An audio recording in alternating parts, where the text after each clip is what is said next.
सामने नंबर 1 पर आने के लिए काम कर रहे हैं। उत्तर प्रदेश राज्य में जीडीपी लोगों की बढ़ी है। हम सब लोगों के डेवलपमेंट के लिए काम कर रहे हैं और विपक्षी दल खासकर समाजवादी पार्टी के लोग जाति धर्म संप्रदाय के आधार पर तुष्टीकरण की नीति के तहत काम करना उनका पुराना सगल रहा है। हमारा मानना है कि प्रदेश के लोग अच्छी तरह समझ चुके हैं कि भारतीय जनता पार्टी की सरकार आदरणीय प्रधानमंत्री नरेंद्र मोदी जी के नेतृत्व में प्रदेश को चतुर्मुखी विकास की ओर ले जाना चाहती है। आर्थिक मोर्चे पर नंबर 1 पर ले जाना चाहती है। आज हम गेहूं उत्पादन में पूरे देश में नंबर 1 पर हैं। हम दुग्ध उत्पादन में पूरे देश में नंबर 1 पर हैं। चीनी उत्पादन में हम देश में नंबर 1 पर हैं। स्वास्थ्य के मामले में हम पूरे देश के सामने एक बड़े चुनौती के रूप में उभरे हैं कि सबसे अच्छी सेवाएं स्वास्थ्य की उत्तर प्रदेश में आज लोगों को मिल रही हैं। इंफ्रास्ट्रक्चर के मामले में, शिक्षा के मामले में, बेसिक शिक्षा के स्कूल समाजवादी पार्टी के शासनकाल में जाकर के देखिए, आज हमारे स्कूल को देखिए। हमने नई शिक्षा नीति ला करके युवाओं को सीधे रोजगार से जोड़ने का काम किया। मातृभाषा में लोगों को शिक्षा मिल सकेगी।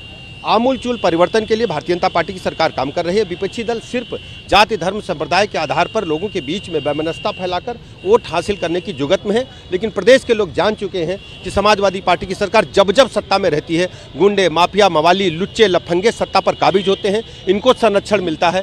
और अपने इस समय भी जब वो नेता विरोधी दल हैं, बराबर जेल में जाकर के अपराधियों को ही पुष्पित पल्लवित करने का काम कर रहे हैं। सर कह रहे थे अखिलेश यादव कि हमको शूद्र समझते हैं भारतीय जनता देखिए, पार्टी। वो केवल मैं साफ साफ बता दूं, वो केवल आपसी बेमनस्ता फैला करके एक अखबार में आने के लिए इस प्रकार का सगल वो अच्छी तरह जानते हैं, जिसका मतलब जो व्यवस्था ही एक सामंतवादी नीतियों के तहत हुआ है, जिसकी व्यवस्था ही पूरी तरह से राजशाही है। जबकि भारतीय जनता पार्टी गरीबों के साथ है, वंचितों के साथ है, पीड़ितों के साथ है, दलितों के साथ है, पिछड़े वर्ग के साथ है। और भारतीय जनता पार्टी एक ऐसी पार्टी जिसने सर्व को समाहित करते हुए प्रदेश और देश को आगे बढ़ाने का काम किया। मायावती के बयान को कैसे देखते हैं कि वो तो बीजेपी और सपा को एक ही तराजू में तौल रहे हैं? देखिए, वो सीनियर नेता हैं और आप अच्छी तरह जानते हैं कि भारतीय जनता पार्टी सबको साथ लेकर के चलती है। जिस ढंग से भारतीय जनता पार्टी सरकार ने, आदि मोदी जी ने बाबा साहब भीमराव अम्बेडकर के पंच तीर्थों का डेवलप करने का काम किया, किसी ने भी नहीं सोचा था।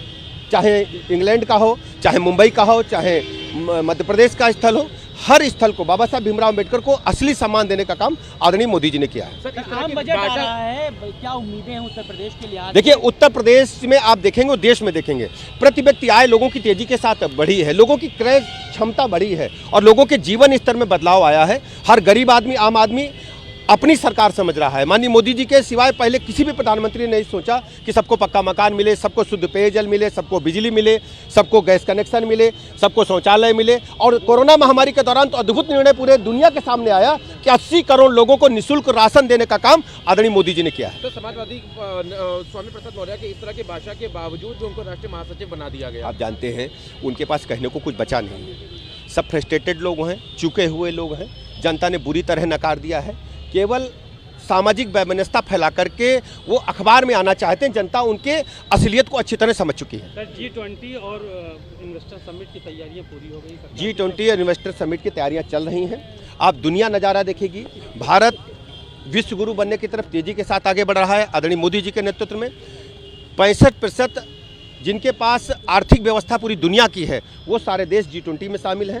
भारत को अध्यक्षता करने का अवसर मिला है माननीय मोदी जी के नेतृत्व में, और उत्तर प्रदेश को 4 जगह मेजबानी करने का अवसर मिला। उत्तर प्रदेश बेहतर से बेहतर इंतजाम करेगी और उत्तर प्रदेश वास्तव में मेजबानी के लिए पसंद है। और अवधि संस्कृत तो सबसे अच्छी है। आप देखेंगे कि लखनऊ में जब इन्वेस्टर समिट के साथ G20 की मीटिंग्स होंगी, आगरा में होंगी, हमारे गौतम बुद्ध नगर में होगी, इसके अलावा वाराणसी में होंगी, बेहतर से बेहतर इंतजाम हम लोग करेंगे।